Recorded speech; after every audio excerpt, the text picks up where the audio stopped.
Clairement, là, le bateau, il a souffert et il souffre encore. Je pensais que derrière le front, ça allait s'améliorer, mais en fait, la mer, elle est encore chaotique. Et l'avant du front, s'est monté très vite et c'est passé assez vite. Donc, quand j'ai vu que ça passait, j'étais assez soulagé. Je me suis dit que derrière, ça allait mollir et que la mer allait se ranger un peu.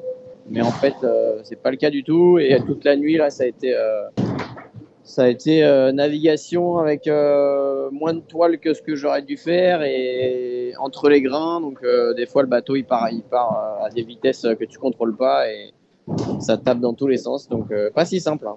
Ouais, ouais, le dématage de Louis et puis le retournement de type. Moi, j'ai appris tout le monde en même temps, Aurélien aussi et Amélie en classe 40. C'est sûr que ça a acheté un petit froid et du coup, je me suis dit, c'est pas le moment de casser, clairement. Ce serait trop dommage.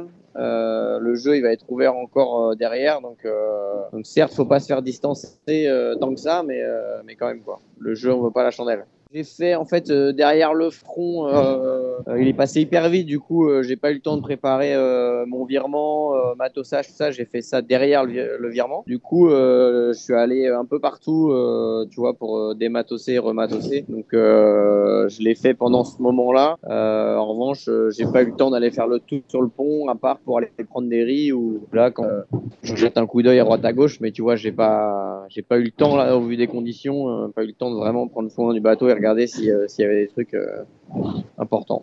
Ça semble pas en tout cas. Là, on fait du plein sud jusqu'à ce soir, environ 20 heures. Ensuite, on va repasser un petit front. En fait, on se redécale dans les Açores en faisant un virement de bord d'environ 6-8 heures. Et après, on vire de nouveau pour refaire du sud et cette fois-ci, espérer passer sous l'anticyclone.